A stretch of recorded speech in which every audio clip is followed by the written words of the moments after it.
Hello, welcome to another video. Yep, we're at BlueMoon Raceway, nicknamed Hash Brown Raceway. Fictitious track.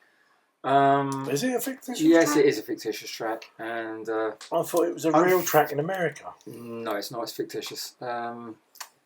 Doesn't generally lead to good racing here, but we shall see. It all depends if you've got a slipstream. Yeah. It all depends if you get the slipstream or if if you work together with someone. But anyway, we're just going to have lights out. And away we go with Neil Black Sheep in pole and getting a good getaway. Robbie in second, Neil Spitfire in third. Neil Spitfire in an old Williams tribute livery to Nigel Mansell there. Because he died? No. You can have a tribute while someone's still alive, you know. Well, yeah, I know. I just thought the way you said it. Okay, no. So we can confirm Nigel Mansell isn't dead. No, he's not. Right, back on board with Neil in the Mazda. No, yeah. Neil's in the Audi. Sorry. Neil's in the Audi and Robbie's has pulled a gap already. So it's now up to Rob and Neil Spitfire to see if they can get into Neil Sheep's slipstream and stick with it. Yeah. I mean, it's a tightly bunched field, and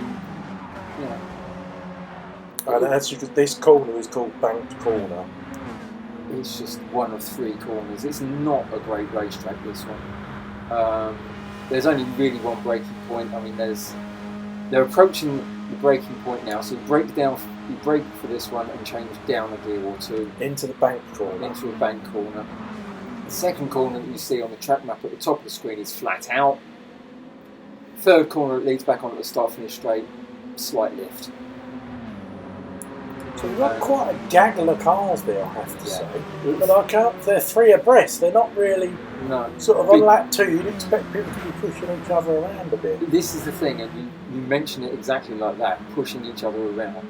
On a circuit which is a flat-out oval like this, you really do need to sort of find someone and work with, bump draft them, push them along down the straight. Their slipstream pulls you along,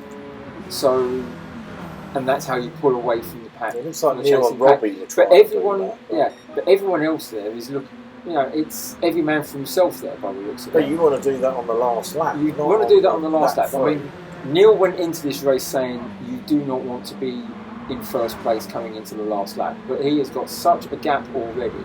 But is that because everybody else is messing about? Because everybody else is messing about. They're not working together. Yeah, but that's why then. I think, Pants has got it. He's trying to slipstream Rob and probably try and push him along. Yeah. I don't know if Rob's trying to do that with Rob was trying to push Neil earlier, so there's definitely a bit of it going on, but not as much as we've seen. Because I remember a race, I think it was Daytona, where it was absolutely immense race to about the last two laps, and then it was like every man for himself. Yeah. Everyone was slipstreaming, bump drafting, and yes, you ended up with a couple of groups, but the group that was in second place was closed back up with the bump drafting. Yeah, so and at the moment, here's a good example of what's happening. If you look towards the track map at the top corner, you see two little arrows at the back. They don't have slipstream. They're not close enough to bump draft. They're not close enough to slipstream. They've had it. Their race is done. They are now just going to be dropping past while everybody else is slipstreaming away ahead. If this group were bump drafting as well, they'd be pushing even further ahead. Yes. But you can already see just by the arrows on there that Neil is just gone. And then you've got this gaggle of about 6 or 7 cars. We're going to switch to in-car in a minute, but we're not. This one isn't going to be a long video because we felt it was quite boring. Oh, this is a bit more exciting. We're on in-car now. On lap 5. Nigel Mansell there. You have passing and you have repassing, but because of the slipstream effect on it, you see someone getting pushed wide and into the wall there, I think. But anyway, because you get all the slipstreaming effect, on a 19-lap race, with the exception of Neil, who's just gone in the distance, you've got 18 laps of people passing and repassing, and nothing really exciting going on. No. Until it was one of those, like we said, at Daytona it was good. This one happened to be rubbish, but there you go. It happens. Yeah, happens in real motor racing. They get a boring race. So, at least it's replicating what happens in real life. Hopefully next week will be better. I'm just trying to think where we are. We are Eigen Nordwand. Oh, lovely. That'll be fun. It's not. It's a hateful circuit. Yeah, but compared to this, it'll be fun. Compared to this, it'll be fun. Yeah. I bagsy there'll be a safety car. Yeah, with those 2 hairpins, definitely. And lots of damage, lots of penalties probably. And then let's have a quick look at where else we're going. We're going on top of the short. Yeah. Which is Japan. Circuit. That's in Japan, yes. See? And then finishing at Watkins Glen in America. Short in America, yeah. So not a bad little championship, really. So Jag's down there in 8th, but he's still hanging with that group. But you look at who's down in 9th. Honest John's in 9th and he's on his way back. And then no slipstream, no bump draft. And then Richard's way down in 10th. Yeah. What's this a pit stop, right? You had to pit stop because you didn't have tyres, did you? You didn't have the tyres. You had the fuel, but the tyres would give out around about half distance. And it's, as you notice the wear on the tyres here, it's the right front which takes the battery.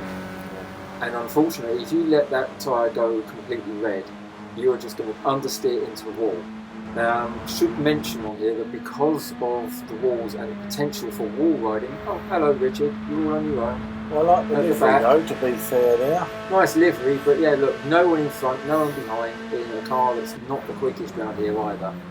No, so this... Anyway, what was I saying? It's, if you clout the wall on this, we have got, because of the potential for wall riding, we have got the penalties are on harsh. Right, let's get to the final lap. There we go, lap 19. Neil still miles ahead on his own. And if you look at the track map and you see that blue arrow in front of him, that's Richard, who's not too far off the lap. Yeah.